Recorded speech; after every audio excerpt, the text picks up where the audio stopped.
You're listening to an Anderson Entertainment production. This episode, we're feeling pretty handy in FAB Facts. We are uncovering a number of smugglers in the Randomiser. And who can it be now? It's Dean Jackson and Jason Kenny. That's Sir Jason Kenny to you. That's all coming up in Pod 199. Sorry, Your Lordship, of the Gerry Anderson podcast. 5, 4, 3, 2, 1. Let's get started.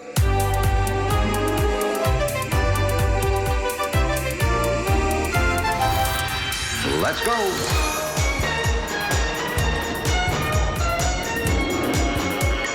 Spectrum is green.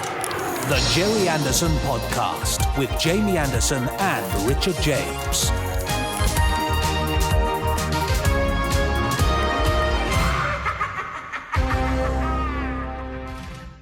£1.99, £1.99, 199, Pod 199. Or Pod 200 minus 1. Yeah, well, you could say that, I suppose, yes. Which means next week it will be 200 Wow. episodes of this, the Gerry Anderson podcast. 200 whole episodes. And for 200 whole episodes, we have been your co-hosts. We have, that's true. That bloke over there is... Oh, me? Yeah, it's you. Oh, yeah, sorry, Richard James. Sorry, Yes. I should have introduced myself. And that bloke over there. That's me. I'm Jamie Yes. Anderson.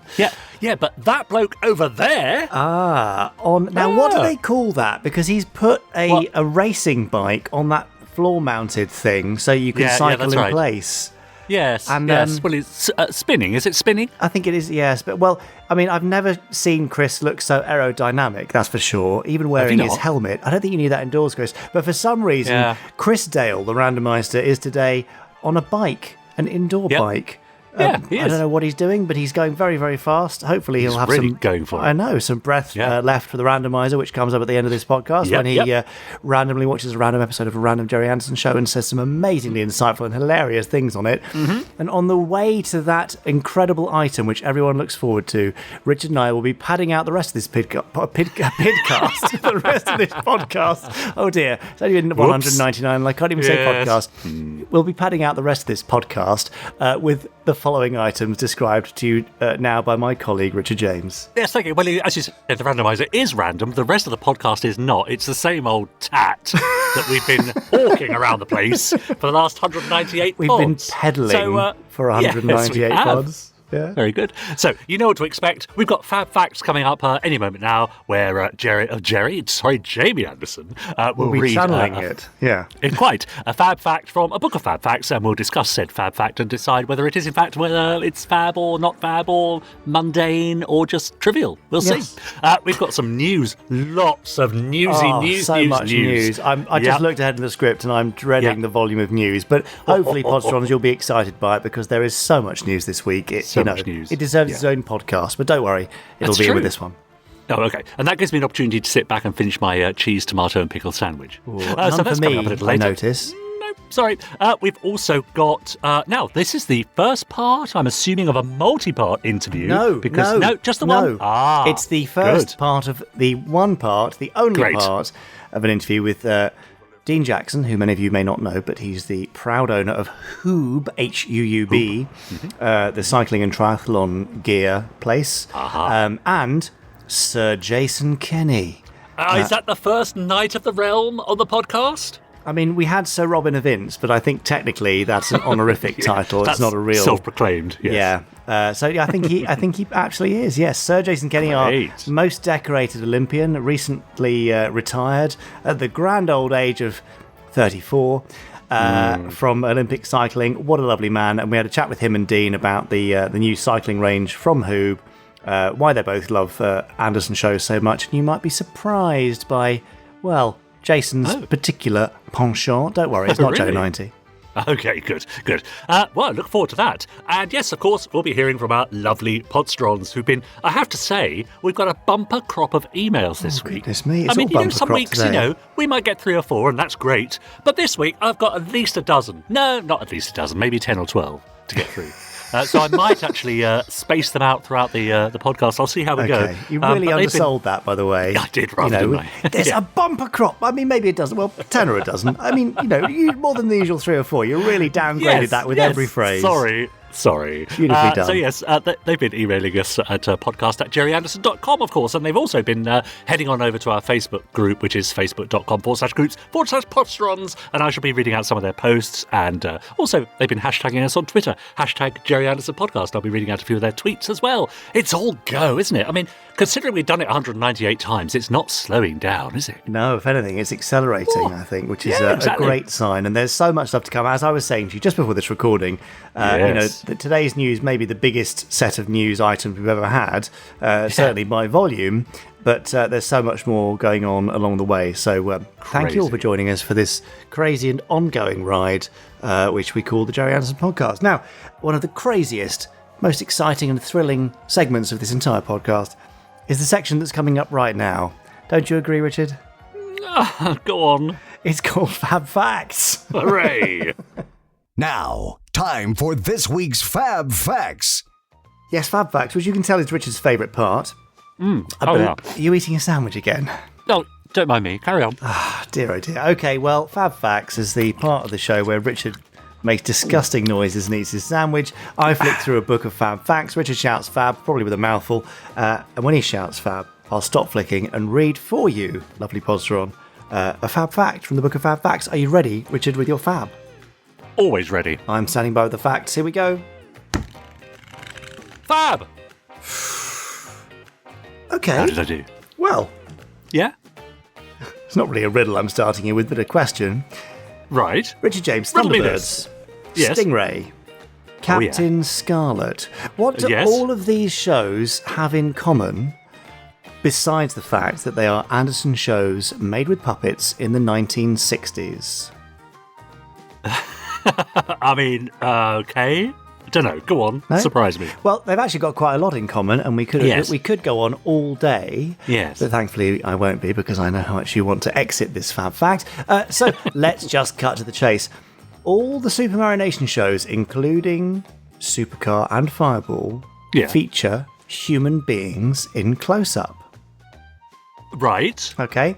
Go on. I'm sure you'll understand the scenario. You're trying to make a puppet film, and the drama calls for a puppet to turn a dial on a high-tech device. But wait, you suddenly realise, these blooming puppets don't have any movement in their fingers and wrists. They can't even grip the dial, let alone turn it. Yes. But no need to despair. Simply grab a nearby technician, have them wash their hands if you have time, and film the close-up of a human hand performing the desired action, and intercut the footage with the puppets. Problem solved, right? Yeah, problem solved. Yeah. As many of you will be familiar with, this technique works quite well, especially in the early series where the technicians wore gloves to try and make the gap between human hands and puppet hands less noticeable. But as the puppets got more realistic, the gloves were done away with and the inserts became more frequent. And in one episode of Thunderbirds, a human eye can even be seen through a keyhole. That episode is Vault of Death, in case you were wondering, and I do believe that the eye belonged to the late Judith Shutt. So there you go. There's a human eye with a starring role and no credit. Yes, a shut eye. Nice. Gosh, that's why they pay you the big bucks. But anyway, by the time Stanley Unwin was body doubling for a puppet version of himself in the Secret Service, all this modelling attracted the attention of the Actors Union, who insisted that professional hand models had to be brought in to provide this handy service. In fact, you can almost spot this transition by watching carefully. In the early episodes of Thunderbirds, some characters' hands look like they just came from cleaning up an explosion in the effects department, perhaps, which they probably did. Yeah. But by the end of the series, Scott and Virgil's hands are looking rather well manicured, actually. These rules did get slightly bent a little on at least one occasion for special cameos. In the Captain Scarlet episode The Trap, director Alan Perry donned a red garb to fill in for Captain Scarlet in a shot depicting a Mistron agent getting the drop on our indestructible hero. Right. Good. So, what's your favourite human part appearance in a puppet show? Keep it clean, please, and keep it Anderson, I think. Email us at podcast@gerryanderson.com. I always felt mildly uncomfortable about almost all of those hand inserts. I have to say, watching it when I was growing up, there was the first couple of times jarring, it was isn't so it? jarring, exactly, and then you kind of get used to it. But there's always a bit of a, oh, they're doing that again, are they? Because yes, however much they try to disguise it, it's always going to feel a bit odd. I mean, it's very effective in allowing them to do something, but do you find it jarring? What could they have done? What more? Avoided it at all costs, or maybe built like human scale puppet hands, gloves to go over the top that looked more like the puppets. That would be the thing. But it's all the sudden sort of knuckle detail and the little creases across the knuckles and folds in the skin and the hairy backs of hands. Yes. Obviously, I'm just thinking of Lady Penelope's hand cutaways. You know what I mean, though. It's just sort of too much of a change of detail, particularly in HD now when they look so beautiful. But there's so much detail there. I once met Sean Connery's thumb. If that's of any use. Not really. Was it attached to Sean Connery? No, strangely it wasn't. Oh. I think I was at school and I went to see a touring production of Hamlet, and one of the actors, we asked questions afterwards, and of course the question came up, have you been in, anything famous or whatever? One of the actors said, well, I was once Sean Connery's thumb. So I think the film was called Meteor, and Sean Connery in a particular scene had to press a button. But of course he said, I'm not coming out of my trailer just to press a button. So this chap stood in as Sean Connery's thumb, pressing a button in Meteor. There you go. I did not know that, but that's pretty special. Did you ever do the same for your role as Orin in Space Precinct? Any Orin's finger appearances? No, I don't think so. No. No? Okay, fair enough. Orin's finger sounds like a strange Aleatorian cake, doesn't it? Anyway, it does rather. Taking a slightly strange twist. But it always does, yeah. That's a standard thing for the Gerry Anderson podcast. Now, excuse me if you can hear little yips. There may be another dog that's joined the Anderson farm recently. What have you done now? Let's not talk about that. That's for another time and not a fab fact. But I rather enjoyed those human parts. But that's the end of this week's Finger Fact! Oh, well, we both went. A nice bit of alliteration. Yeah, finger fact, hand fact. Anyway, whatever. No, that's all right. That's good. You're listening to the Gerry Anderson podcast. Please, please, please subscribe to us wherever you're listening to us from, whichever planet, I think last time you're listening to us from. You can subscribe to us and make sure that you're in receipt of every new episode as it appears. You can also leave us a nice review and a rating and even copy the link.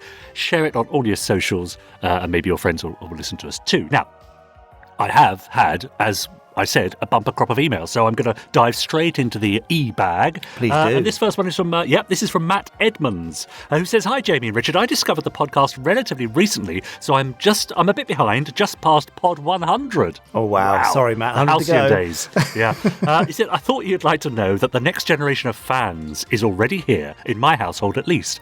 I've been tentatively introducing my 4-year-old son to some of my favourite childhood Anderson shows. I was one of those who watched the 90s reruns as a child, and I thought he might be a bit young, but to my surprise, he's already hooked on Stingray and in particular Thunderbirds. Amazing. He thinks it's hilarious when the trees fall over for Thunderbird 2 to launch. That's sweet, isn't it? One of the pleasures of the podcast, says Matt, has been to discover large swathes of Gerry's work that I didn't know existed.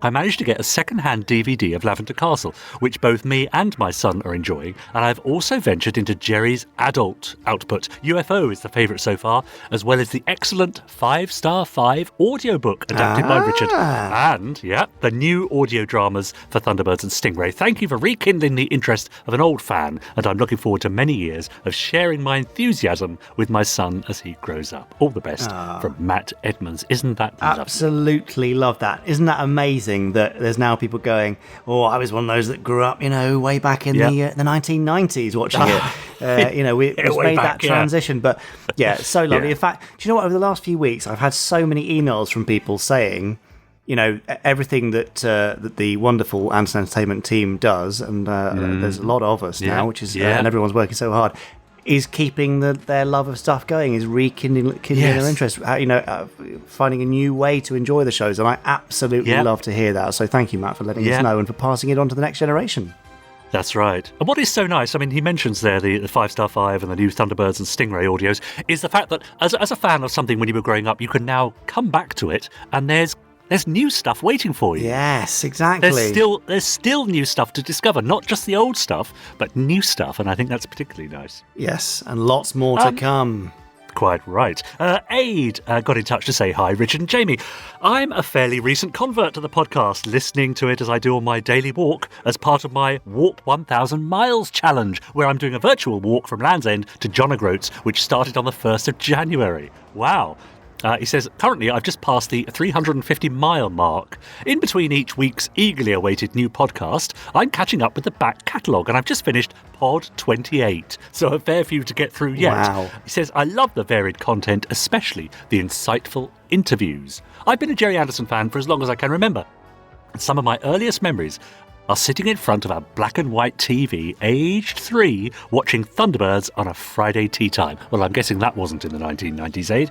He says, up until recently, I've only really concentrated my interest on the shows I watched growing up, which were XL5 to Space 1999. I was too young for Four Feather Falls and Supercar, then really too old by the time Terrorhawks came round, although I did see some of the Space Precinct episodes. However, since being immersed in the podcast the last 3 months, my interest in the whole canon of Gerry's work has grown, and recently I've bought the Supercar box set as well as Four Feather Falls, and next on the list, Terrorhawks and Space Precinct. Brilliant. He says, I do, however, draw the line at Torchy. I won't be adding the little so-and-so to my collection.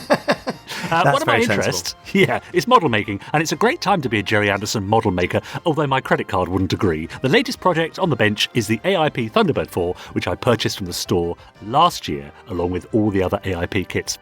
Finally, I'm really looking forward to the concert next month, and will also be at the live recording of the podcast earlier in the day, so I'm very excited to see you next month. Kind regards from Aid.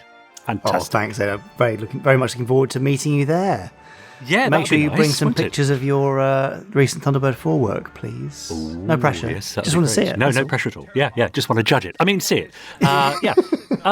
Tracy Tron got in touch to say, has there ever been an explanation given for how Thunderbird 2's pods fit through its landing struts in its launch sequence? Or at least how they filmed it. He or she says there should be no feasible way that the pods should fit through them on their conveyor belt, and yet they do. Yes, I mean, I think it's one of those things that we don't really talk about here on the podcast. Yes, it's just, that thing. And the same was the gap between the pods and the wings being a problem. Ah, yes. Oh, yes. It couldn't possibly descend. But, there's ways these things happen. Maybe there's a strange kind of swinging pivot thing for the landing struts, and you just don't ever see it because it would be boring to show, Well, that's true, yes. Spoil the magic somewhat. Now, finally for now, I'm going to come back to some emails a little bit later on, but we have had so many. So finally for now, this is from Ian, who says, hi all, I hope everyone is well, given the current situation with rising cases. Crikey, Ian, yes, you're right, but we're holding on in there here in the UK. He says, I wanted to ask if there were any plans to do a Space 1999 comic anthology in the future, featuring the strips from various comics annuals and possibly even look-in strips. I suspect, says Ian, it's probably not possible due to who holds the rights to those various strips, etc., but I just wanted to ask. He says, I love the UFO Comic Anthology and will certainly be ordering Volume 2 when my finances allow, but I was curious about a Space 1999 one, as I remember the annuals and look-in strips from my childhood, but for some reason I never realised there were comics as well, but that maybe because the local newsagents didn't stock it at the time. Final note, he says, I just wanted to say a huge thank you for all the re-releases of the novels and comic strips you've been doing, because I missed out on the original novel runs. I was born in 1970, but by the time I was old enough to read, those novels were no longer in the shops. And in those days, we didn't have the internet to track down a second-hand copy, so I'm eternally grateful to you for all these reprints. Many thanks from Ian. Oh. There. Thanks, Ian. That's great. I'm really glad you're enjoying the reprints. Space 1999 Anthology is certainly on my radar. It's on my list of would be nice to do. It's not going to be any time soon, but it's certainly on the list. So we're looking into it right now. Lovely. All for now. Let's take a break from the emails. Lots more to come. And in the meantime, do keep them coming in at podcast@gerryanderson.com, and I shall be sure to read them out either in one block or spread out across the podcast like today. I like it when they're spread evenly throughout. I agree. Gives me a break anyway, and I'm certainly going to need one after this week's Gerry Anderson news. Take it away.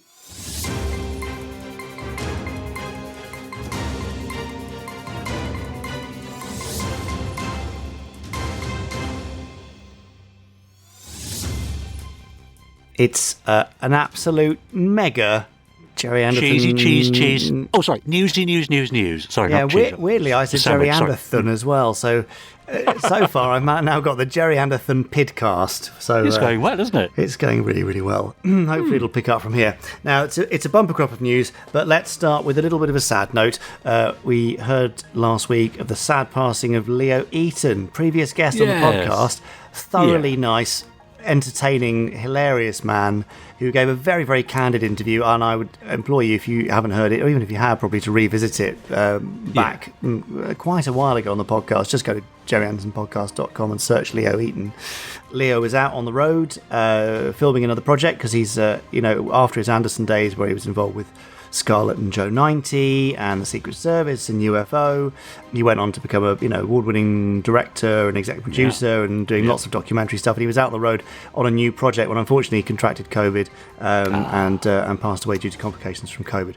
Most unexpected. He was quite young actually, but I'm very, very glad we got the opportunity to chat with him on the podcast. A very nice guy, and I'm sure he'll be sadly missed. So condolences to Leo's friends, family, and colleagues. Yeah. Now, on to brighter things. UFO, in fact, seeing as I'm able to mention there, the UFO Comic Anthology, which you've already mentioned, Volume 2 is available for pre-order. You've missed out on the pre-order price, I'm afraid, the special launch window that we had, but you can pre-order it now. It's going to be out at the end of May, and it's 320 pages. Massive, bigger than the last volume. Hardback, beautifully presented, lots of articles, even delving into the Japanese manga comics of UFO, an article there about those, and various other bits and pieces. It's a really great selection, and I'm sure all UFO and Anderson comic fans will absolutely love it.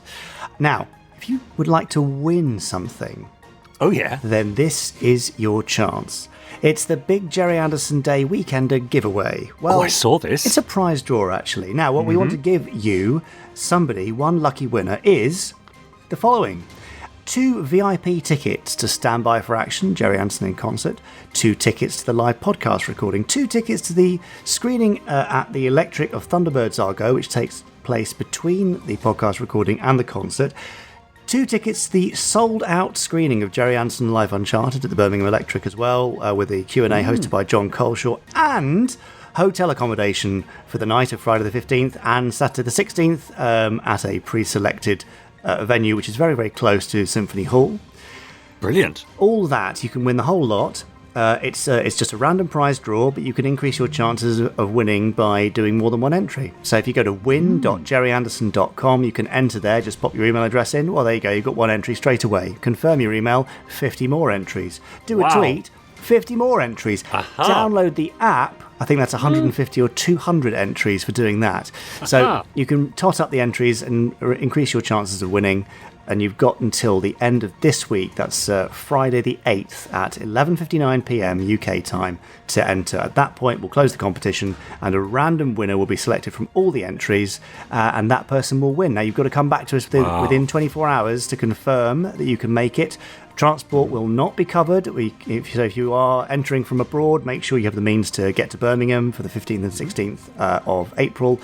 And I wish you all the best of luck. I think it'll be a really, really lovely prize for someone.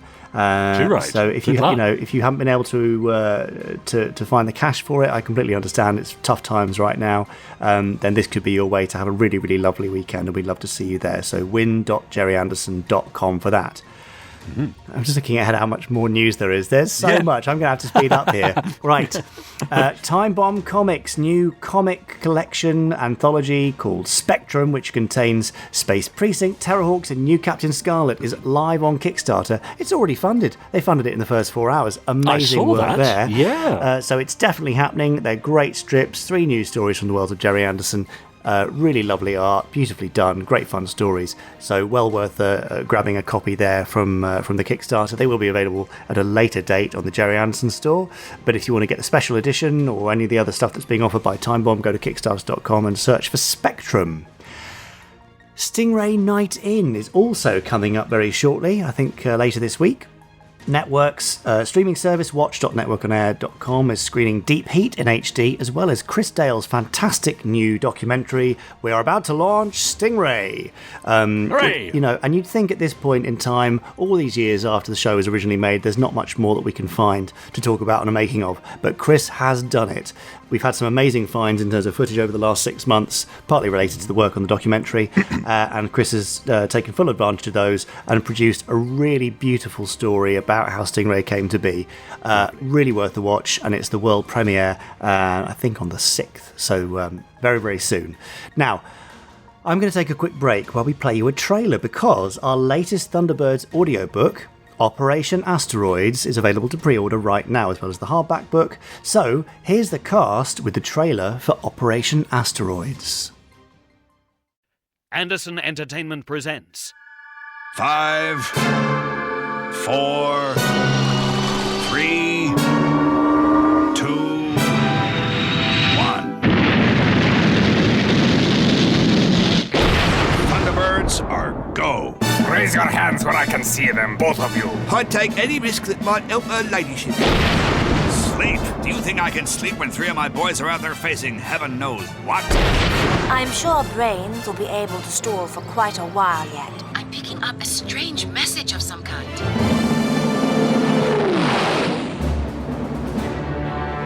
Thunderbirds. Operation Asteroids by John Faden. Adapted by Ross Arrowsmith.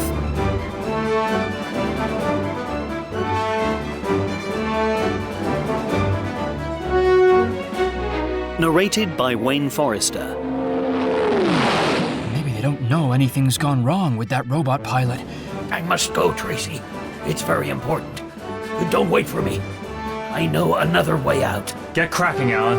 Get the others away. That's an order.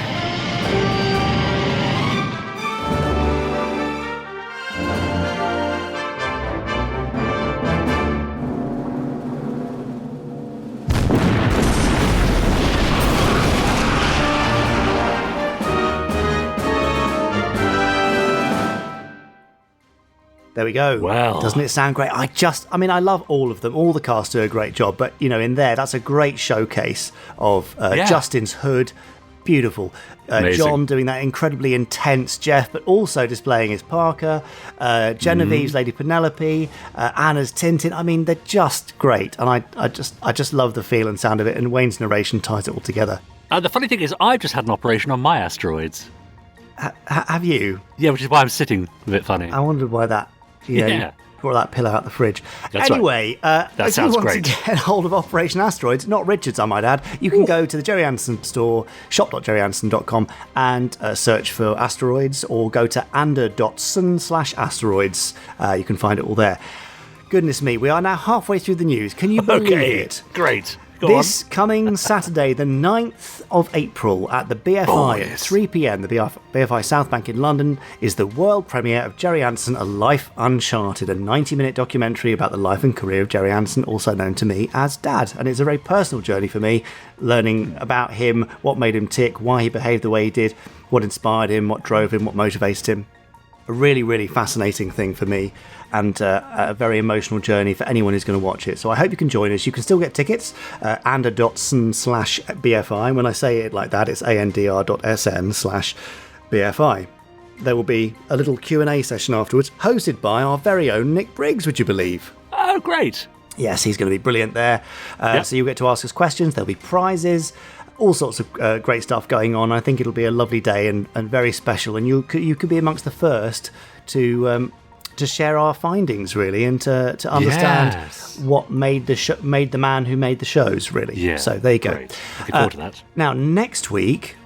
Well, it's Gerry Anderson Day on the 14th. Of course it is. Funny that. So the 14th of April, Dad's birthday, would have been 93 this year. Goodness me. Wow. But it is the 10th anniversary of his passing at the end of the year. So it's been away for quite a while, but we're still celebrating him. In fact, I'd say the worlds of Anderson are maybe stronger than they have been for a long time, which is amazing. Yeah. So Gerry Anderson Day, there'll be all sorts of celebrations. A lot of it is focused around the documentary because we want people to get to know him in that way.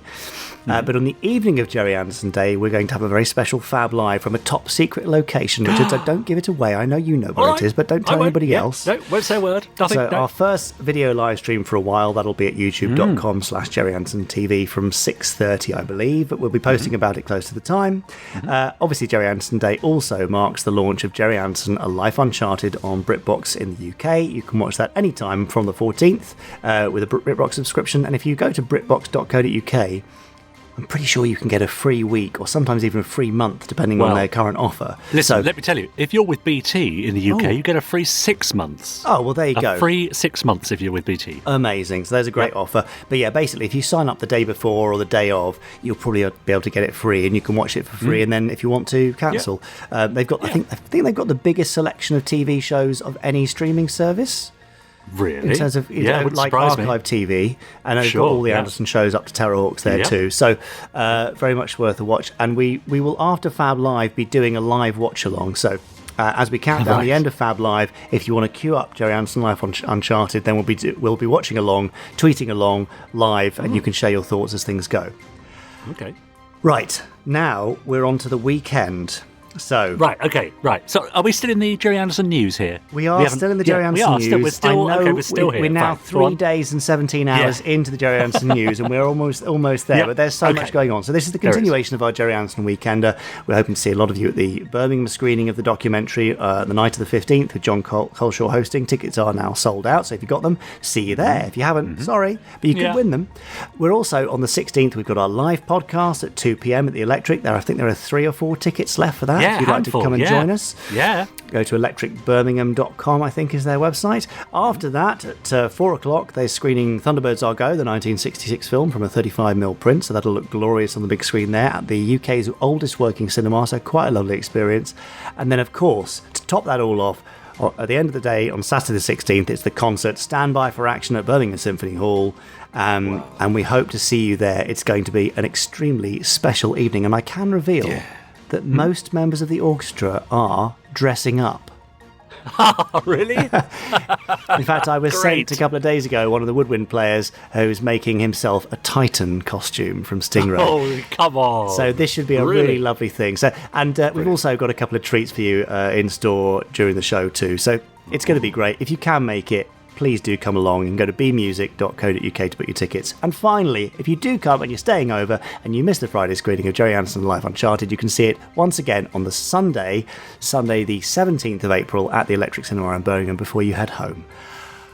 Goodness me. Wow. I told you there was a lot going on. I can't quite believe how much there's going on. The worst thing of all is that I am basically responsible for all of that. Yeah, it's all on your shoulders. That's not me taking the credit. That's me taking the stress. I'm saying everybody else is doing the work, but if it goes wrong, it falls at my feet. So keep your fingers crossed, everyone. Yep. Looking forward to seeing you at any and all of those things over the next couple of weeks. Can't wait. And I hope you're going to be enjoying celebrating Gerry Anderson Day with us on and around the 14th. But that, thank goodness, is the end of this week's Gerry Anderson news. That was the news, full to the brim of news. I thought you were going to go for 6-hour news, but okay. Yeah, that's right, yeah.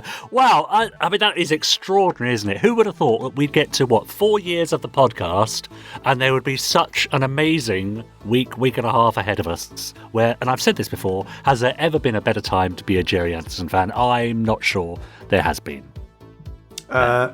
Well, I mean, in terms of being able to meet with like-minded people and enjoy a shared experience across an entire weekend of various different media, film, the live podcast, the concert, I don't think there's ever been anything like it. No, I think you're right. We'll be drawing on the whole back catalogue of stuff that's available, plus the connectivity of the internet and the world and all that sort of stuff. Yeah, it is a great time. So, and I'm really glad that all of you Podstrons can be along for the ride. So, thanks for joining us. Yes. Actually, could I just say a quick something on that note? Oh, yes. Well, now, Jamie, you know me. My memory isn't what it was, and I haven't got a great memory for faces. Names I remember, but not faces. So this is a plea to all our lovely Podstrons. please come and say hello over that lovely weekend or at the BFI if you're coming to see A Life Uncharted. But don't be afraid to say, hello, Richard, it's Malcolm, okay? Or it's Nigella, or whatever it is, because chances are, me being me, I will just look at you blankly and go, hello, you. And, it's you, isn't it? Yeah, that's right. You? Yeah, so, no, please forgive me. I echo that. I've got a pretty terrible memory for faces. I couldn't remember I had a terrible one up there, but not a great memory for faces. But, there's a lot of names that we will recognise. And also, a lot of you go by pseudonyms on Twitter and that kind of thing. And I know some of you in your various pseudonyms, but, feel free to introduce yourself by pseudonym and or real name. But yes, I think it's going to be rather lovely. And again, for the live podcast, we've got a little treat for you at the beginning of that as well. Oh, so, really? Oh, yeah, I haven't told you about it yet, but no. Yeah. Treat for me or a treat for them? Oh, it's for all of us, I think, actually. I think it'll be rather lovely. Okay. So, yes, lots to talk about, and it's going to be fun. Yes, sorry. Yes, that's all right. Our email postback, Dom Riley, says, hi, Jamie, Rinky-Dink James, and El General Aleatorio, which is roughly translated Randomiser General in Espanol. Amazing. In Pod 198, you asked about Starfleet. Yes, we did. Dom. Well, we talked about it, and then we did ask about it, you're right. That's true. He says, I've not seen the series, however, I have seen some clips from a YouTuber by the name of James UK 9999, who had redubbed the sounds to Cine Sound, and I've been meaning to check it out. Unfortunately, I won't be able to make it. I think this is to the concert, as owing to me having to deal with some private things, money's a bit tight, but I hope everyone has a great time at the concert and screenings, etc. Take care, SIG from Dom Riley. Thank you, Dom. Maybe we'll see you next time. Now, from China, it's Paul Hyder. Of course. And of course, you were asking, weren't you, retrometabolism in Mandarin, I'm guessing. Well, he's very helpfully written it out here with a sort of a phonetic way to describe it. So it's, I'll have a go. Saidu Daishe. Saidu Daishe. Okay. There you go. Which apparently literally means back again body function. Oh, that's nice. Isn't that good? Yeah. Saidu Daishe. Yes. Now, dear Jamie, Richard, Chris, and all, says Phil Steer. Phil Steer? Yeah, he says, just because you've asked, I'm emailing to say that I'm very much looking forward to a full day of Anderson fun on Saturday the 16th of April, having got tickets to both the live podcast recording and Thunderbirds I Go at the Electric Cinema, followed by Standby for Action at the Symphony Hall. Amazing. You're in for a treat, Phil. Yeah. He says the day will be bookended by minimum 2.5 hours journey to and from home in East London, but it'll definitely be worth it. It will be. I was all set to buy a ticket for Gerry Anderson A Life Uncharted at the BFI the moment they were released, before realising at the last minute that I couldn't make it, but it might well be the thing that tempts me into a BritBox trial, although I'd still like to get to a cinema screening somewhere if I can. See you all soon, says Phil. I was tempted to title this email Where to See Phil Steer, but I fear it might be taken as genuinely egotistical rather than jokingly self-deprecating. Well, I for one am thrilled that I'll be able to see a whole weekend of Phil Steer by going to Birmingham on the 16th of April for the Phil Steer Weekender. Phil Steer, A Life Uncharted. Oh, yes, brilliant. David J. Barry says, hi, Jamie, Richard and Chris. I'm getting seriously itchy eardrums now, and I'm really looking forward to Standby for Action on the 16th. Assuming that the meet and greet is to take place before the concert, at what time should we VIP ticket holders arrive at the Birmingham Concert Hall on the day? Well, Vippers, I believe that we are doing something along the lines of a 6 o'clock meet and greet, which will end by about 6:45. And when you turn up, if you have got a VIP ticket, and there are none left, I'm afraid, unless you happen to win one from the win.gerryanderson.com competition, you'll turn up and you'll get your programme, and you'll get your randomly assigned print, special edition print, one of 50, one of 2 different designs. And then you'll be able to go along and meet and greet everyone, get them to sign things, have a chat, get some pictures. And yes, I think we've got something like 10 guests for you. All lined up from the world of Anderson. You're included there, Richard, so you know you're on duty that night, I can tell you. Yes, exactly. So pop along, get your pictures, and then hopefully head off with your goodie bag and go and get your seat ready for the concert. So lovely. I'm looking forward to meeting all of you and having you along. And we're being joined by a few other special people. Sam Clemens is coming along, director of the recent Thunderbirds and Stingray stuff, and obviously recent interviewee and son of Brian Clemens. Barry Gray's son is joining us. Oh, wonderful. So there's a real next generation vibe there, and it's going to be really, really lovely. So see you in Birmingham. Yeah, just in case I should be starstruck on meeting you all, says David, and exhibit all the conversational skills of Marina or Textugger's horse, can I thank you podcast pros now for the 300 hours of my life that I shall never get back.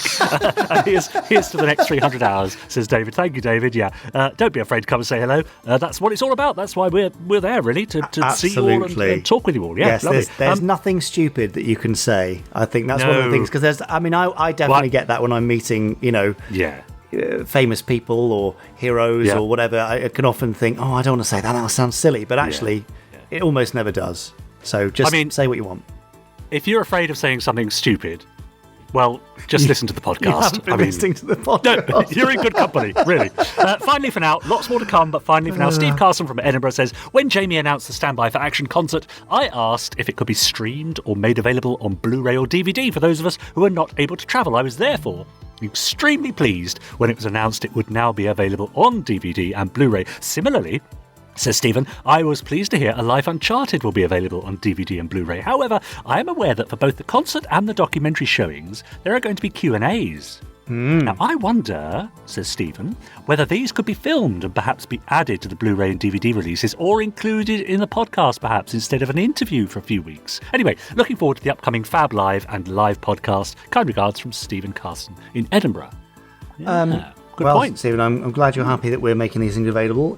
More news on that very soon. Now, most of the Q&As, I suspect, will be kind of event exclusive. You know, that people will want those things to be exclusive to their events. Yeah. We'll look into recording them if we can, but it'll be a bit challenging, I should think. Yeah. But, never say never. It's something that we're always mindful of, trying to make things accessible as possible to people. So let's see.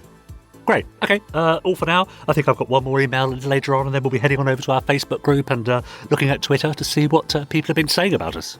Oh, hopefully nothing rude. Exactly. We'll see. It could well be. Anyway, speaking of nothing rude. Yes. That was a bit tentative there. It was right. Not tentative, tenuous. In fact, it was tenuous. See, I can't speak today. The Gerry Anderson tentative podcast. Yeah. Oh dear, what's going on? Now, you may have seen our new Thunderbirds themed cycleware. We've been partnering with the lovely Huub, that's Huub, to create some beautiful stuff. There's more on the way. It's available at the Gerry Anderson store or from hoobdesign.com. So that's all been possible thanks to our next guest. So Dean Jackson is the proud owner of Huub, and they specialise in cutting-edge triathlon, swimming and cycling product design to deliver performance and comfort. That's what they say on the website anyway. Great, yep. But what is the Thunderbirds connection? Well, obviously it's the cycling jerseys. But I was down at the Derby Velodrome. I've never been to a velodrome before. It's terrifying. Really? Yeah, the British men's cycling team were there whizzing around. Wow. And the angle that those walls go up on the velodrome is terrifying. Anyway, we were there for the launch of the Thunderbirds gear, and Sir Jason Kenny was there too. So I grabbed Sir Jason and Dean for a lovely chat. And, here's said chat with them. Hi, I'm Dean Jackson, and I'm the proud owner and founder of Huub, a triathlon company based in the wonderful city of Derby. Now, before we move on from you saying the wonderful city of Derby... You don't believe me? No. But can you just explain how you refer to Derby? Derby, I think, isn't known globally as being the People's Republic of Barbados. It's where everyone wishes to migrate to, and a visa for Barbados is not easily come across. I love the term Barbados, and it's helping me to fall in love with Derby. One curry at a time. So where are we, Dean, and why are we here? What are we doing? So we're in the centre of the Derby Arena, which is also a velodrome. And we've had a great time this morning working with you, so thank you for that. And Jason Kenny, the greatest Olympian of all time. Yeah. Launching the Huub collaboration Thunderbirds cycle clothing. A wonderfully distinguished line of products that displays the joy and the excitement Thunderbirds brings to middle-aged men in Lycra. Yes, I'm sure there'll be plenty of mammals listening to this. So, Dean, I would say you are in the top echelons of those who are passionate about Thunderbirds, because that's how you made this happen, by persistence, sheer will, and enthusiasm. So what is it about Thunderbirds that's so special? Why have you done this? For me, it's the nostalgia piece. I could say there's a clever marketing angle, but there isn't really. I was out on my bike, and I'm looking around at everyone with grey hair and a little bit of belly, all trying to get fit and low impact and all that, thinking, what do we have all in common? And apart from those, I'm thinking, we all grew up in the same era. And that just took me down a train of thought of Thunderbirds. And being a progressive company, we love science and innovation. It just immediately resonated. It was just one of those light bulb moments that I need to be doing something with the guys at Thunderbirds, and then my journey of discovering yourself and the background.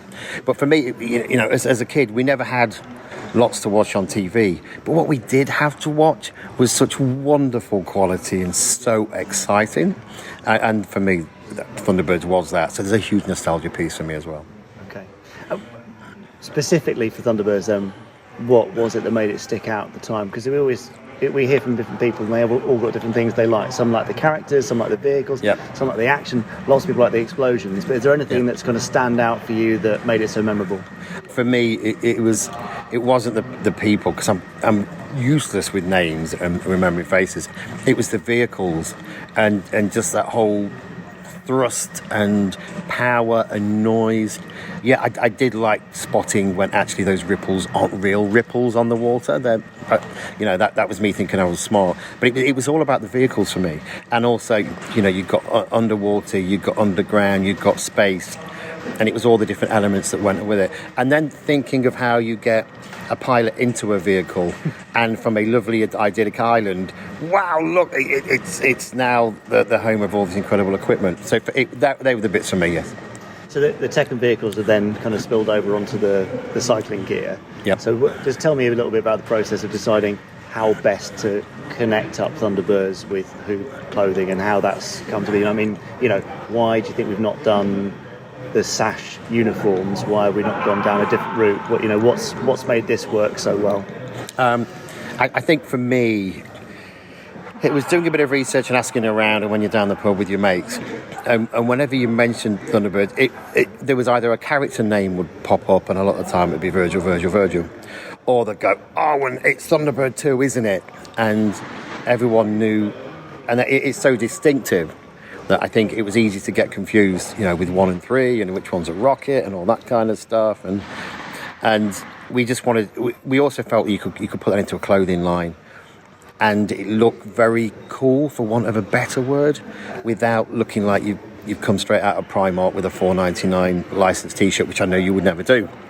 And there's something stylistic in the calling cards of the vehicles that you could put on to a piece of clothing. That you almost, it's a little secret for me. You look at someone wearing one of our jerseys and go, I think that looks like, and then you can see a 20-second dawning in their head and they go, that's Thunderbird too. And that's what I love. I think the sashes, it would be easy to look like you've got a little bit fancy dress, especially in the cycling world, but the lovely colours and tones of the vehicles just fit it really well. Yeah, no, I agree. They do look fantastic, and they are kind of iconic and identifiable but not obvious. There's a bit of a if you know, like a nod to it. I've got that little secret, and you have as well. Yeah. And it's a conversation point. Yeah. I've been out on the bike, and when people have realised, they've gone, can I ask you, is that a Thunderbird 2 jersey? Well, yeah, it is. Oh! And the conversation you've had millions of times, I'm sure, is everyone starts remembering their times with the Thunderbirds. Yeah. To celebrate and launch it, you've also been working with long-time friend of the podcast and comic artist Lee Sullivan. Yes. So just tell me about that, what it is and why you've done it, and how it's been working with Lee. So, Lee's been an absolute delight. We wanted to create some comic strips that talked about the enjoyment of cycling, safety of cycling, and a little bit of tech and aerodynamics. And we've got 3 great partners, Nia Evans, Dan Bigham, and the great Jason Kenny. But it's how we put that into a story, and I was passed on to Lee, who I was a bit scared of, because I'm thinking, here's a complete Thunderbirds nerd, and I enjoyed the show, but I didn't live and die by it. But he was so delightful, and I wrote a script, and he just tweaked it a little bit. Actually, I was delighted there wasn't too much tweaking going on. So he probably had to tweak some of his interpretations more than mine. And then when Lee showed us his layer of collectibles, It's amazing, isn't it? That's just something else. It's just toy porn, and incredible. And the more we work with Lee on these, I think he got what we were after, and I just had ultimate respect for him and his interpretation. And I thought he was just doing it on digital pen and stuff, and he's going, no, it's all completely drawn. There's no shortcuts. So I feel bad now for every change I asked him to make. But he was a wonderful, wonderful man. Looking forward to doing some more work with him. And it's really helped bring the partnership to life, because, you know, while we will never have Jason Kenny flying Thunderbird 2, we have in the drawings in the comic strips. Yeah. And I think they're going to become collectors in years to come. Oh, I think so. They are, yeah. That's lovely work. So what comes next, Dean? What's next up in the Huub Anderson partnership, do you think? Well, I think from the conversations I've had with you and Tim, we've had to prove our stripes and ensure the product was of quality and, you know, representative of what everybody loves of Thunderbirds. We need to work on the rest of the vehicle range in Thunderbirds. We have been chasing, and has been a nod that we can now have a little bit of a play with Captain Scarlet. Yeah.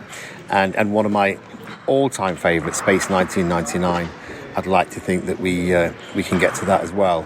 And some of the challenges, because that's a very unique vehicle. Can we put that on a jersey, or that might be the one where we look more at the costume? Yeah.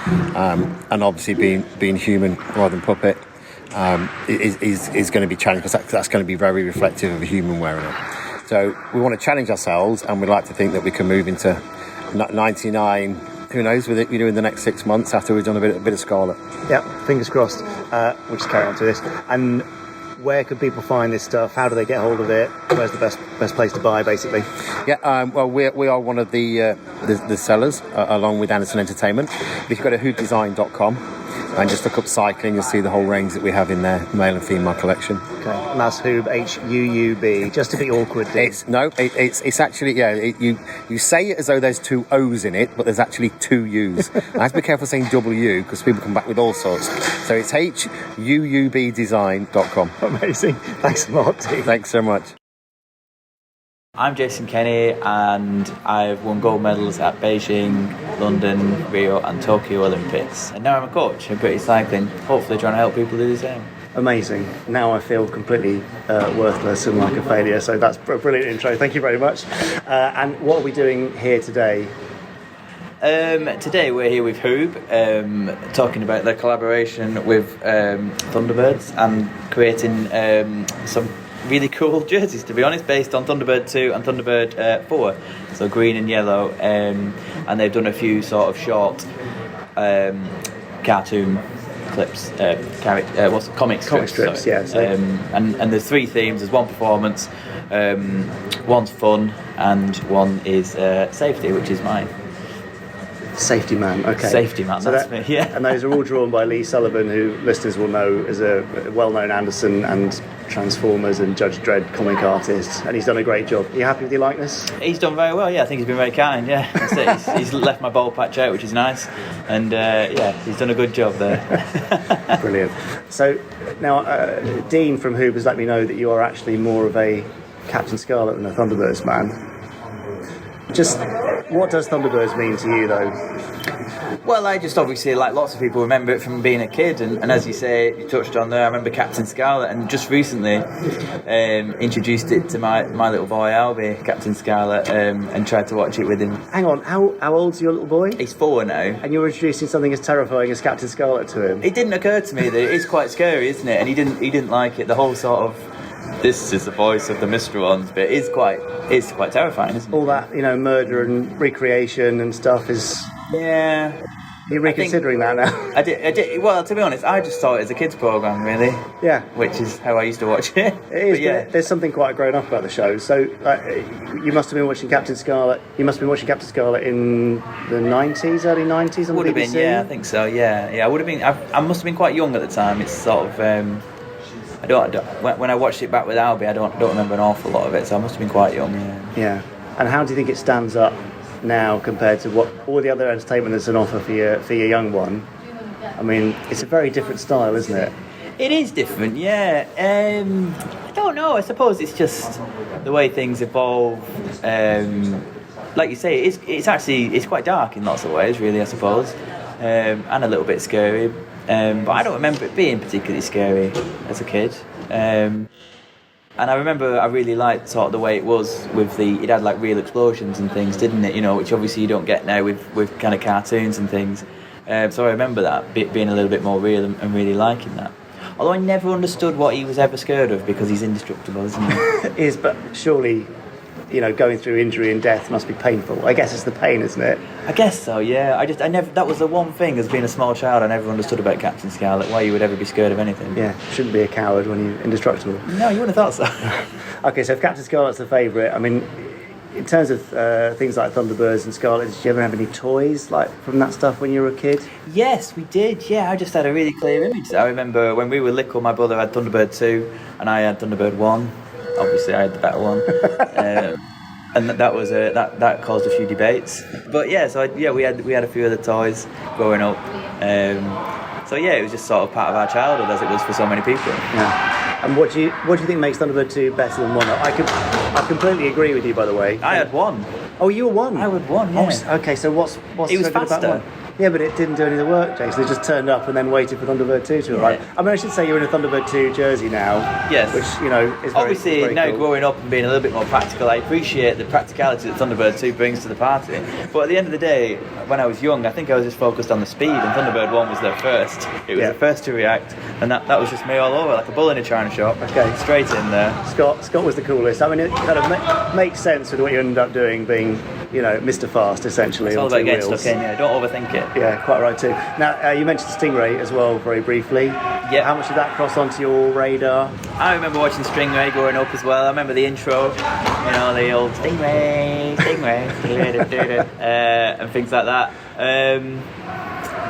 Yeah, I think that was another one, I think, to be honest. That was probably one of my favourites. That and Captain Scarlet was probably the ones we watched the most of, in all honesty. We watched a bit of Thunderbirds, but I think, to be honest, it was all just dictated by what was on at the plus. Of course. Obviously, there was no Sky Plus or anything. No, it's still 4 channels or something. So, yeah, it just so happened that when we turned the telly on, we got Captain Scarlet and Stingray. Fair enough. And are you going to keep introducing the shows, you think, to your little one? I'll give it a few more years, but he's got quite good taste, Albie. He taps into some of that stuff really well, some of the older stuff, which is quite cool. And it's interesting, he loves the old, he's into his superheroes and stuff now, and he prefers the older theme tunes to the new ones. Mainly because the new ones are rubbish, I think. Oh, controversial. Okay. But the old sort of Spider-Man theme tune and stuff is quality. It's like classics, aren't they? All the sung stuff. And he loves that, yeah. Yeah, the Thunderbirds march and all that kind of thing. Yeah, exactly. Proper theme tunes that are sort of, that stood the test of time, I guess. Yeah, that's it. They are timeless. Now, you are sporting currently Thunderbird 2 jersey, there's Thunderbird 4, etc. What do you think of the job that Huub has done of sort of recreating the vehicles? Have they done the right job? Should they have gone for uniforms? What do you reckon? Oh, it never even occurred to me that they could have done the uniforms. Those yellow and orange, and, sashes across the chest. I think that might be they might have to do that in round 2, maybe. I think they've done a good job with the vehicles, though. They're sort of instantly recognisable, aren't they? Particularly with the little number on, everyone clocks it straight away. And I think the yellow looks really cool and lends itself really well to a sort of cycling jersey. Yeah, they're nicely subtle, aren't they? Yeah, they are. You got a bit of like a sort of, it's almost like British Racing Green on the Thunderbird 2 jersey, isn't it? It's very classic. It is very appropriate. And Jason, if people want to find you on social media and that kind of thing, are you a big Twitterer or social media man? Where can they find you? I am on social media, yeah. And, feel free to find me, but I'm not overly active. But I do go on there from time to time. So yeah, I am on Twitter and Instagram. Brilliant. I'm sure they'll want to follow with what you're doing. Jason, thanks very much. FAB. FAB Virgin. Wow. Lovely Dean and lovely Sir Jason of Kenny there. Yes, I really enjoyed talking to them. It was a bit noisy in there, as you probably could tell, so sorry about the sound effects. But you probably will have heard in there the British men's cycling team cycling round, those lovely kind of amazing sounds. That was them. Yeah, that was them. So it was a very cool thing. And who would have guessed it that Sir Jason Kenny's a big Captain Scarlet fan and is introducing his rather young child to Captain Scarlet. I think he was a bit surprised when I said, Isn't it a bit violent for a sort of a toddler, a post-toddler? But he didn't seem to care. Yeah. Oh, is it? Oh, okay. But Nice. what a nice man. So thank you, Dean, and thank you, Sir Jason Kenny. Go to hoobdesign.com and have a look for the Thunderbirds gear. There's more to come, and you can follow Jason Kenny on Twitter. Just search Jason Kenny. Great. Yes, there you go. It was a great day. So more exciting things next week because it's Pod 200 next week. It's Pod 200. I think we've got some special things happening next week. Do we? Well, I say special. I don't want to raise your hopes or anything, but, a little bit different. Slightly just different from the norm. Slightly different, yes. Okay. You'll see. Yeah. In the meantime, our final email of this week goes to Hannah, who says, "Hi, Jamie, Richard and Chris. The closer the concert has been getting, the more excited I've become. I know it's going to be quite a weekend. I've got my tickets ready, and it'll be nice to see you all again after 3 years." Can't believe it's that long. Crikey. I've also booked, says Hannah, to see the live podcast. I'm sitting in row C near the stairs. I missed the one you did at Leicester back in 2019, and I want to take the opportunity to join in with this one and pick up where I left off. I won't be attending the premiere of the documentary in London. I'd love to, but I'd rather watch it at the Electric Cinema instead and make the most of the weekend. Yeah, that's a good idea. Great, Hannah. As for the film Thunderbirds, I go, well, I'd really love to, but I'm still not sure whether to watch or not, because after the podcast is finished, I may need a bite to eat and to get myself ready for the concert, and I want my weekend to be fun and not go into a panicked rush. So maybe, but whatever happens, it'll be a great weekend and something I won't forget in a long time. I look forward to seeing you all. From Hannah. P.S. I'm getting there by one of the Eagles. That's good. Just be careful who your pilot is. Because, Now, over on our Facebook group, AC has been posting some outtakes from Century 21 Tech Talk featuring John Colshaw, like you've never heard him before. I don't know if you've listened to that. It's very funny. Take a look at that. Jonathan Westall says, I may only be on Chapter 4, but I'm really enjoying the latest Stingray audiobook so far. Oh. Well, Jonathan, wait till you get to Chapter 5. Adrian John Heath says, on this day back in 2016, I was standing at Stirling Road for a tour of the Thunderbirds 1965 studios. Wow, even that seems a long time ago. And Louise asked, if you could buy any Gerry Anderson memorabilia, what would it be? Now, Dave Munn says, well, as in available via retail or anything? If it's anything at all, then a screen-used item from Captain Scarlet, as it's my favourite Anderson production. Doesn't have to be a full-size complete puppet, just anything to own a piece of history. If we mean retail, I do love the studio-scale Thunderbirds ships, although Thunderbird 2 is the wrong shade of green. Very wrong. Very wrong. Jonathan Bell says, well, original Mitch the Monkey for me because I like monkeying around. But on a serious note, original Thunderbird 1 model, please. Kevin Trott says, if it hadn't been destroyed, the Helijet from Pit of Peril, my absolute favourite. Will Lambden Smith says, doesn't exist anymore, but an original John Tracy puppet would be my pick. I want my boy, I want to shower him with all the love and attention he deserves. Aww. For stuff that exists, a mint in the box fairy light, John Tracy. Interesting. Okay. Miles Parrish says it's not a prop or anything, but a PowerTech Tracy Island, ideally the specific one my mum spent a lot of energy obtaining for my birthday in 2004. Tom Hodden says, I find the lack of Orin underpants in this thread disappointing. Disturbing. It's disappointing. Yeah. Right, okay. Yeah, disappointing. Yeah. Nice. So, well, there we go. What would you have? What would I have? Well, I've got it. I mean, I've got a blaster and a multi-cob and a shirt from Space Precinct. And you took home one of the editors as well. I took home one of the editors. And kept her ever since then. That's right. Now, I just mentioned Tom Hodden, and there's something we haven't done yet this week. Again? So it must be time for Tom Hodden's Quick Fire 5.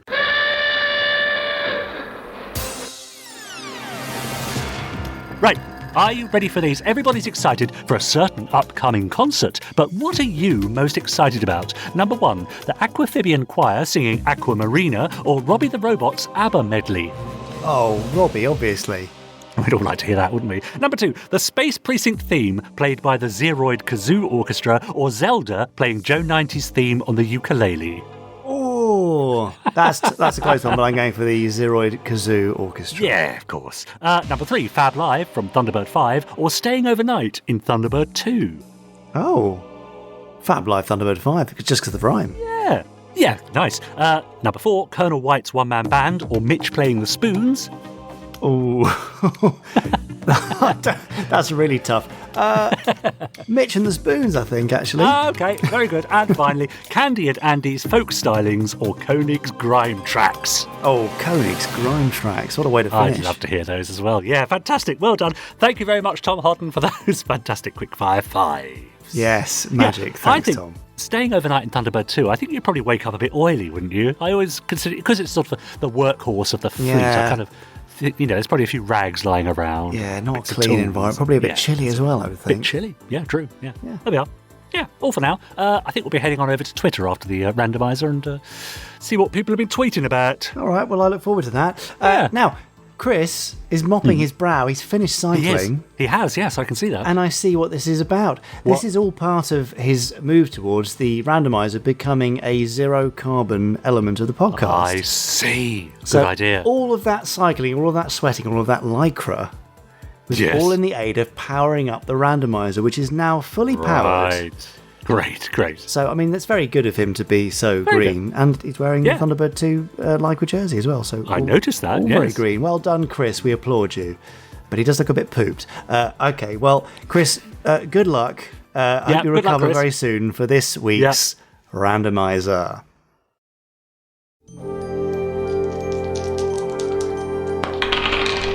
Oh, well done. A 5. Go on then, move your piece. 1. Yeah? 2. Yeah? 5. 7. No, Tony. Somehow I'm not quite sure you've got the hang of this. Well, I don't know what I mean. Well, yes, that's obvious. Oh, boy. Well, you better stay out of games of chance. You seem to be too lucky for your own good. Well, no, not so much luck as it is your lack of skill. I would like this device explained to me. What? Oh, the randomizer. Well, nothing much to it, really. You just press the red button there and it gives you the name of a random Gerry Anderson episode. Was it alive? Don't think anyone's ever asked that question, Tony, and the answer is...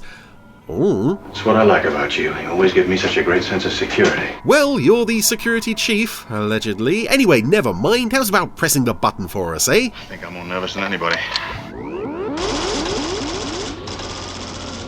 That's it. Well done. You know, there's a little man running around inside my head. Oh, I know, Tony, but try not to pay too much attention to him. Right.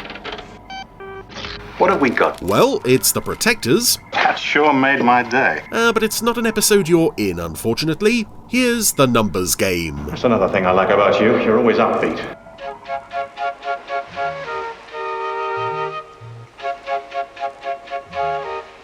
So, welcome back to The Protectors on the randomizer with The Numbers Game.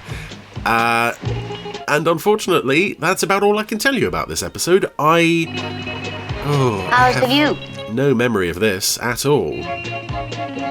Harry and the Contessa are in, I don't know, somewhere on the continent. Peseta, I'm going to guess Spain then. Harry's keeping an eye on a bathing beauty. Yes, this is a first season episode, and I am pretty sure... Ooh. A car has driven past a parked car and dropped off a package. This lady that they were watching by the pool has gone to investigate. Yeah, I'm pretty sure I didn't see this episode until the show was released on DVD. My first exposure to The Protectors was Saturday morning repeats on Granada Plus. It used to go out as a double bill at 11 a.m. Yeah. Believe it or not, I wasn't always up to catch the first episode, which was annoying, so this must have been one that I missed. You didn't open it. Then she knows what's in it. That's correct. Salute. Sante. Right, so the girl they were watching, someone's dropped an envelope into her car, and she's driven away. Harry and the Contessa don't seem concerned. There's another car following her. So, I guess this is some... Oh, no. Oh, no! Oh, no, I thought we'd killed you!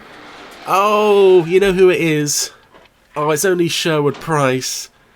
The guy from the Poodle episode. Are you mad? Coming with me. Oh, no. Be nice. Who are you? A friend.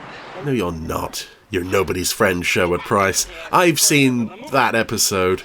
Move! Oh, and you're so charming. Yes, I'd forgotten he played the American Protector. I think his name was Carter in a couple of episodes. Very briefly. Oh, yes, this is Carter. Rumor has it makes your eyes sparkle. So that was why Harry and the Contessa weren't bothering to do anything. Nah. Pig. Because they had Carter parked further up the road to intercept the lady before she got too far away. That's private property. Inside, money. Whoa. So we're back from the opening titles. Now we have to work out why woman has been given money. Screenplay by Ralph Smart, who was he the creator of Danger Man? Why have you brought me here? I've got a message from your father. Ah. What is it? Come home. All is forgiven. But all isn't forgiven. Not that it's any of your business. This episode is one that, and I think I have just actually renamed this file, or named this file, The Quick Brown Fox. The two titles, even though they're completely different, they seem to just float around in the same space in my head. Oh dear. Who sent it? Pig. Pig who? Ooh. It's from an admirer. Admire.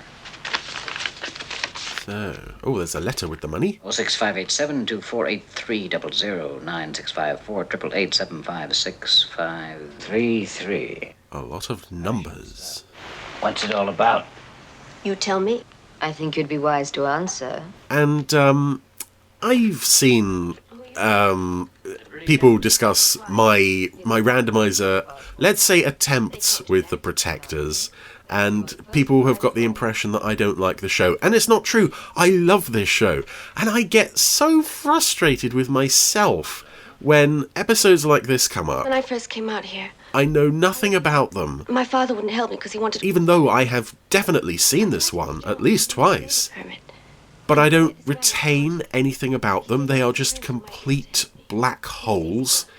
And I feel like I'm letting the side down a bit because I so want to say, no, look at this show. This is a good show. The good episodes of this show are just fantastic and I love them. Unfortunately, it's just the randomizer is turning up by phone. Week episode after week episode. Well, not even necessarily weak, just unmemorable. We have a telephone kiosk. That's the date, and this is the time. Which, okay, granted. At that time, and I wait. And then a call... Some substantial part of this show may well be, but... all over the place.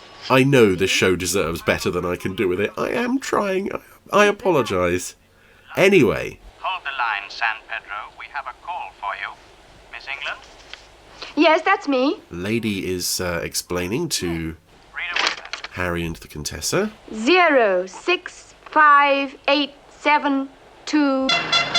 But once she is given the names, the numbers even, she waits for a phone call to relay them on to somebody.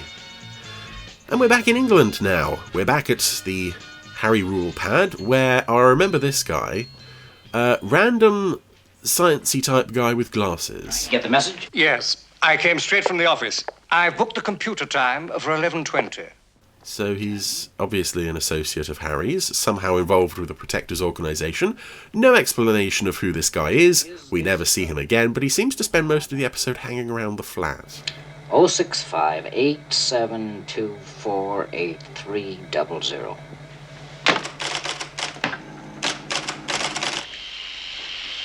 Oh, well, whatever it is, it's taking so long that Harry has time to shave before we get the... Harry Ribster something Almsus.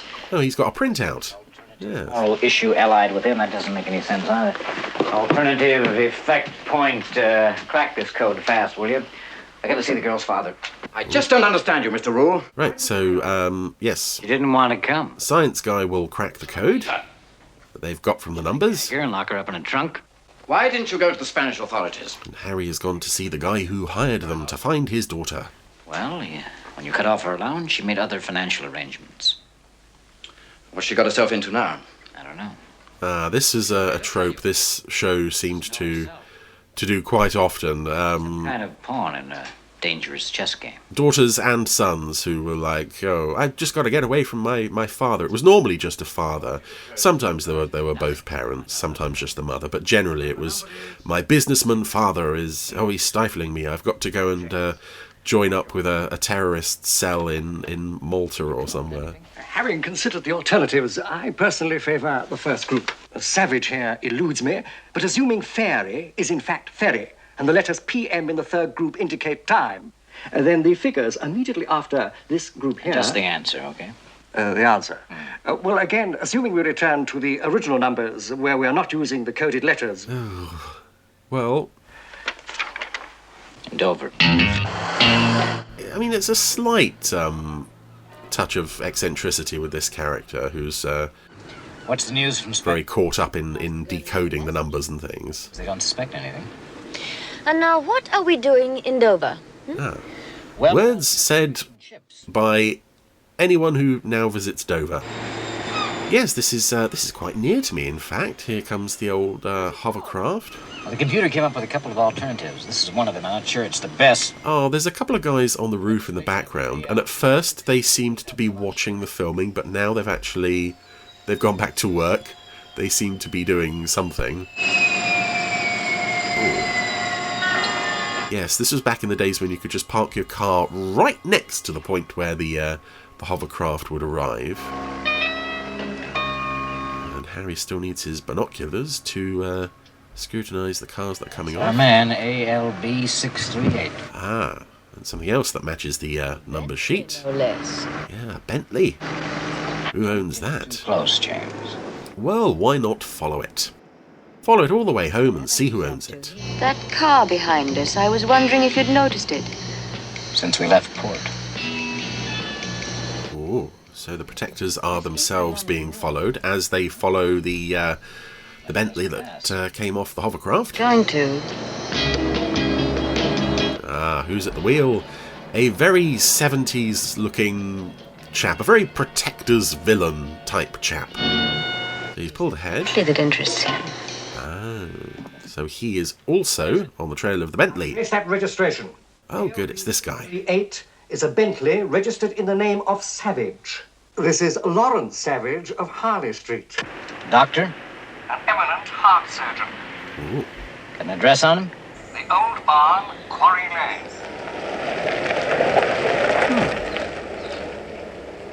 So I wonder what the rule was when they would have episodes where they would have Harry and the Contessa, and instead of having Paul, they would drop in a new guest character, like with the guy who's been left essentially manning the phones here. There was also, I think, See No Evil, where James Bolam was on the team.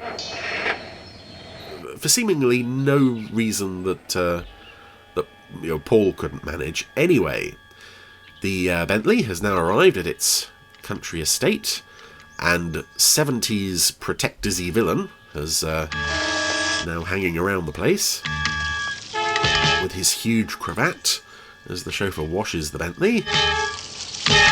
What's he gonna do? Nothing, because that was an advert break. Okay, and it now seems to be several hours later. Oh, he was standing there the whole time. Ah. Dastardly plan.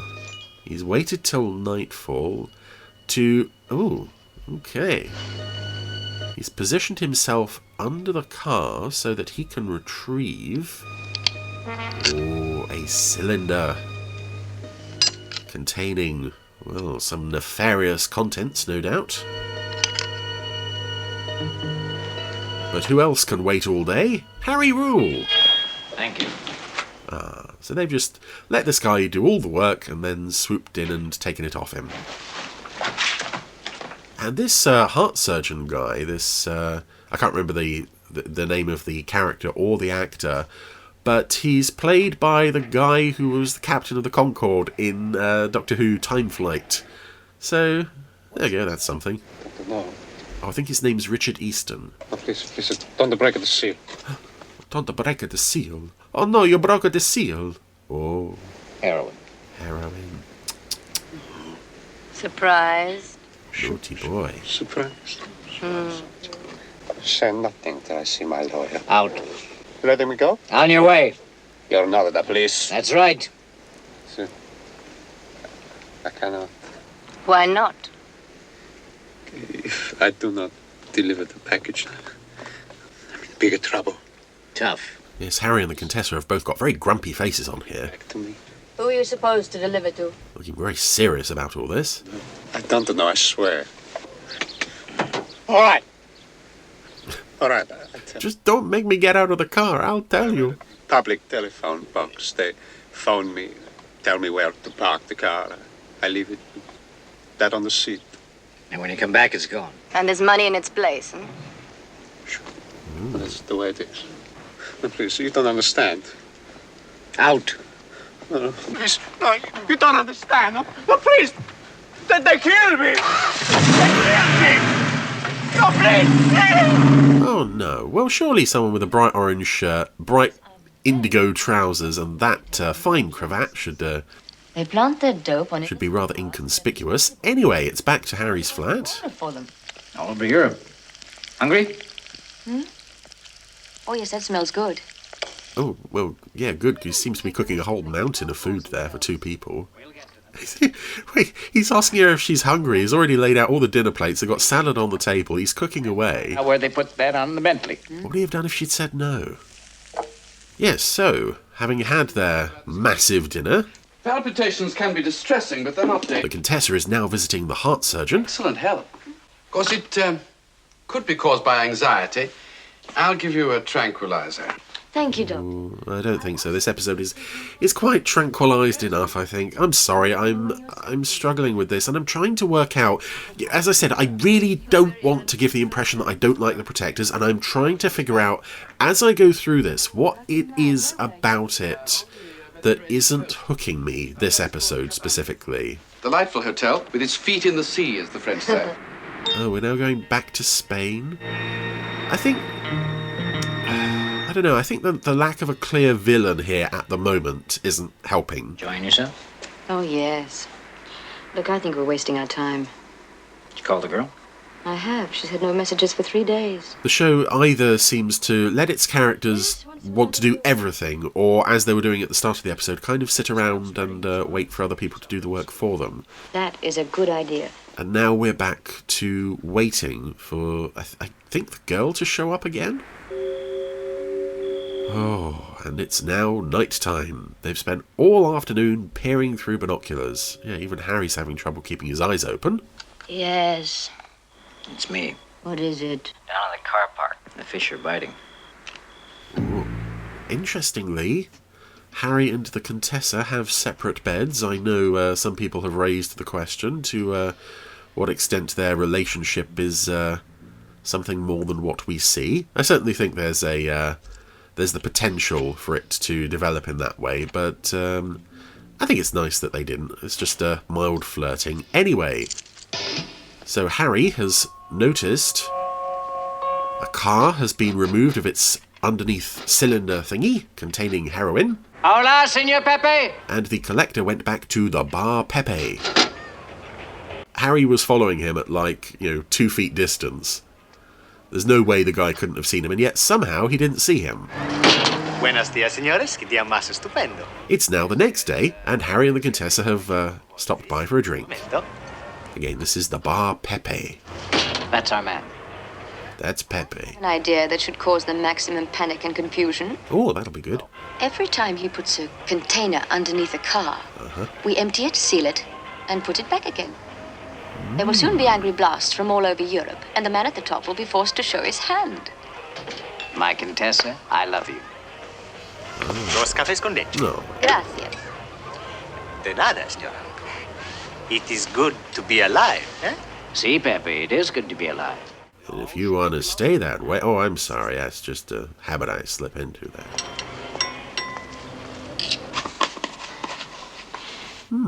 That's the fourth. Fourth can. They'll be taking up panic stations any time now. So this is 4 days of just kind of hanging around in Spain. They'll take him to the big man? Sure. Intercepting cars and their heroin shipments before the actual person can come and collect them. Pepe won't be going home again. Not Pepe. And yet, look how kind he's being to them. What's this? We didn't order champagne. It is a regalo, señores. A present? How very nice. What have we done to deserve this? Every day you are here. My best customers. A charming gesture. Thank you, Pepe. Si, it was. Yeah, it kind of shows how much of this episode is not padding, but the structure is quite odd. Harry and the Contessa have just spent 4 days basically doing nothing except drinking and helping themselves to heroin shipments. But now, a suspicious car has arrived. Pepe has been summoned by a suspicious finger. He doesn't have to close the cafe, he just gets in the back of the car and there it goes. Wait at the hotel. Don't leave until you hear from me. I guess there must be a Mrs. Pepe to run the cafe. Oh, so... I guess Pepe is now being taken to see the big man, the numero uno behind this operation.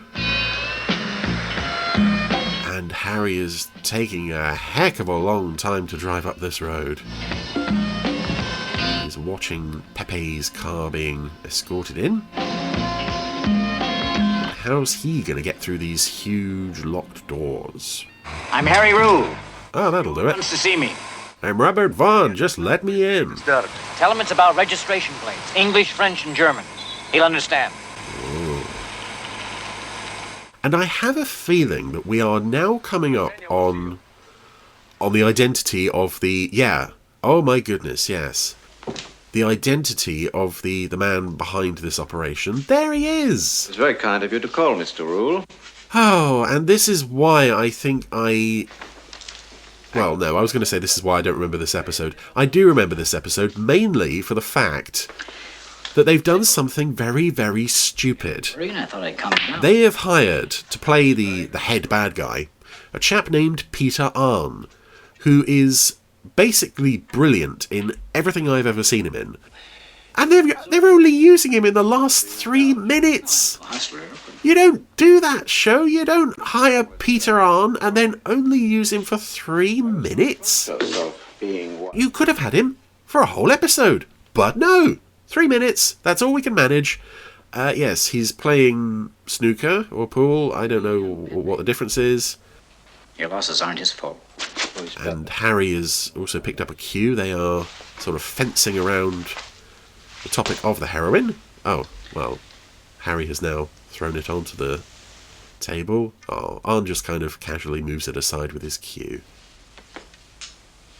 Yes, Peter Arn, a regular ITC villain, and someone who in real life was murdered. I'm not 100% certain, but I would have to assume that he holds the unique distinction of being the only Anderson actor to have been murdered. And it's such a nothing role for him, really. He's just there. Whereas there are episodes of things like Danger Man and Man in a Suitcase where he's these properly slimy, scheming, manipulative villains. The kind of role that you might expect Vladek Sheybal to get. Or £1 million. And he's just nothing. It's such a shame. This is... You know, when you... With the ITC shows, you see this familiar roster of faces, and he's just one of my favourite... Oh yeah, it's that guy. This is going to be good. But this isn't good. State's evidence. Impossible. Well, listen, you're a big mucky muck. I'm what? Okay. There's your big mucky muck. Much bigger. Anyway, I've waffled all over whatever they were talking about. So maybe this guy wasn't the... Well, you can run, but what, for a day? The numero uno. Week, month, year. He's got a gun. I'd say state's evidence. It's your best shot. Your shot. He's pulled it on Harry, and... You suggest state's evidence. What good would it do me? Cut a 30-year sentence in half? No. Harry's turned his back on him for some reason. As you said, Mr. Rule, my shot.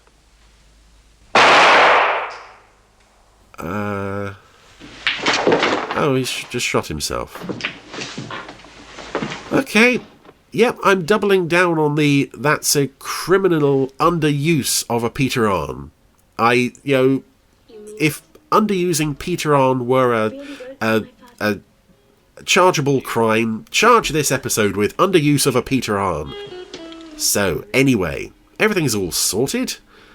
The girl that Harry was assigned to protect, to bring home, she's now dancing in his arms at his house. They're heading for the bedroom. And who was on the bed? Gus the dog was on the bed.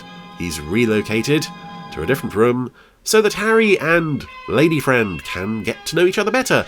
And that was... what was it? The numbers game. See, I can't even remember what I was watching. I am so sorry. Thoroughly average, as you can see, very forgettable episode of The Protectors. I'm so sorry that this keeps happening. I want to talk about great episodes. I want to talk about The First Circle. I want to talk about Petard. I want to talk about Vocal. Unfortunately, the randomizer keeps giving me duff episodes. It's not my fault. Leave me alone. Well, that was random. In the avenues and alleyways, it's always random. Yes. Nice. Protectors? Protectors. Yeah, well, whatever. Yeah, good for you, Chris. I mean, it's still technically Gerry Anderson, but only by technicality. Yeah, but that's why it's in the randomizer. Exactly. So, no, fair game. Looking ahead, of course, I guess we're going to have our second only live randomizer, are we, in Birmingham? We are live indeed, podcast? Yes. We're arranging the technicalities of that, but yes, it will be live randomizer, live from Birmingham at the Electric Cinema, so best of luck with that, Chris. So we're recording that Saturday afternoon. It's going out on Monday, I'm assuming, like all the other podcasts before it. I don't know yet. It may mean that we need a little bit longer for that, so it may be the following maybe the week after. So let's see how we go. Yeah, we'll see. Meanwhile, over on Twitter, people have been hashtagging us Gerry Anderson podcast, like Ryan Hughes, who said every graphic designer I know has a fascination with the Gerry Anderson shows, the branding, the Century 21 ident, the titles, Thunderbirds, Stingray, the corporate design, Spectrum, and Malcolm Garrett understands. Oh yes, he certainly does. Clever Malcolm. Rock and Roll Book Club tweeted, "We love Malcolm Garrett's episodes of the Gerry Anderson podcast with Jamie Anderson. Technology, nostalgia, futurism, and punk. A great night in." Yeah. And picking up on the news item we shared a little earlier, Lord James Howe says, "R.I.P. Leo Eaton. I really enjoyed the interview Leo did with Jamie Anderson for the Gerry Anderson podcast. Yes. It was really interesting. It's nice, isn't it, that though these people are leaving us, we can still spend time in their company, and that's a precious thing, I think." Melinda tweeted, "Just booked for the Anderson podcast. The big screen viewing of Thunderbirds I Go at the Electric Cinema and the Gerry Anderson celebration of film and music in Birmingham. Fantastic. Look forward to seeing you there." Meanwhile, over on YouTube, Screen Files commented, "Thank you for introducing me to Starfleet.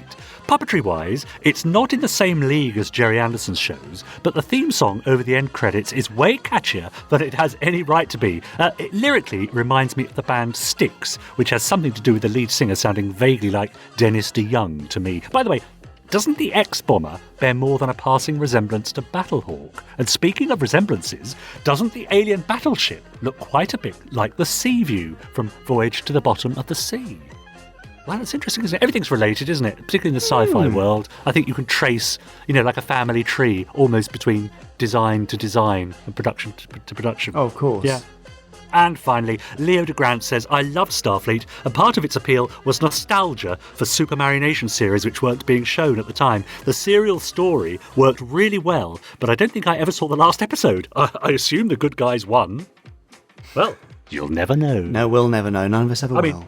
No, they always do, don't they? So it's a pretty safe bet, I think. Yeah, mostly. Yeah. All for now. But don't forget, please send in your emails to podcast@gerryanderson.com, hashtag us Gerry Anderson Podcast, and join in all the fun on our Facebook group. And I suppose for Fab Live, are we going to be in a position to show photos and stuff if people want to send them in? Yes, so they can email fablive@gerryanderson.com, and we'll do our best to show things and read out your emails and all that jazz. Yeah. How about sending a picture of you with your concert tickets for the weekend just following? making sure you're covering up any details on the ticket. Yes, quite right, yes. Or anything at all. Your merch, your cosplay, your kids playing with toys, you playing with toys, whatever you like, send it all into fablive@gerryanderson.com. Please do. I look forward to it. Right. I think that's it. It's been a very long one, this, with all the news. Well, and that's all all that your sort fault, of stuff. isn't it? Everything's so always busy. my fault, as it turns out. But there we go. Now, do pop along and enter win.gerryanderson.com to win some tickets for the Gerry Anderson Weekender. It's not quite all expenses paid, but it blooming well nearly is. It really is. Yes, I'm looking forward to seeing who wins that and making sure they have a brilliant weekend. All of you will have a brilliant weekend who are joining us. Even if you're not, you'll still be able to enjoy stuff from afar, enjoy the documentary and other bits and pieces. So, yes, stay tuned. More podcasts next week. Pod 200. Who would have thunk it that we'd make it 200 pods through? Go. So it's a real celebration. Do send in any messages for that, podcast@gerryanderson.com. And for now, I think we need to go and have a lie down. Not together, you understand, but just a separate lie down. That would be terrible. Yes, that would be weird. That hasn't happened since Fab Live 4, I think. That's right, and will never happen again. Yes, that was a long time ago. Anyway, we've moved on since then. All right. Yeah. Time to go. See you next week. Bye. Bye.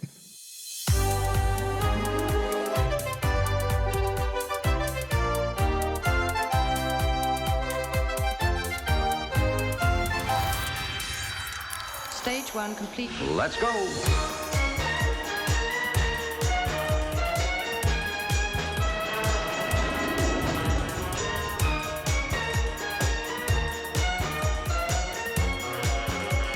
Spectrum is green.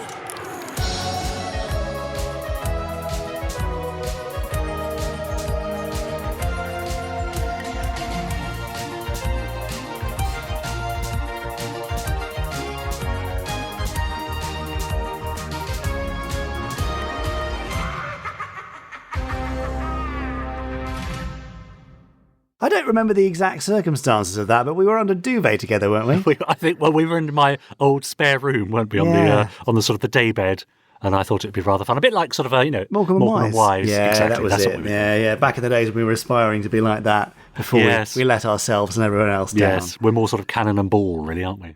Even that's a bit rich, I think. Bit of a stretch, yeah. But if you know which comedians we're most like, Podstrons, then do email us podcast@gerryanderson.com.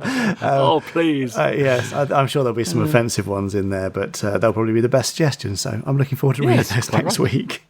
Yeah, and then dressing up in cosplay as those comedians. Brilliant. For the concert in Birmingham. Yep, if we don't do that, then we're clearly criminals, basically. Anyway. Right. Anyway. Time to go, I think. Yeah, I've got a cheese sandwich to finish. I need to make myself something, so yes, yum yum. Thanks for making me a sandwich, Richard. Well, you're welcome. Anyway, where is it? Have you got any more pickle? Oh, lovely, yeah. Just a bit more tomato would be great. Oh, sorry, Jamie. See you next week. Oh, that was delicious. Oh, very nice. Thank you. You have been listening to the Gerry Anderson Podcast. Wasn't it fun? You have been listening to an Anderson Entertainment production.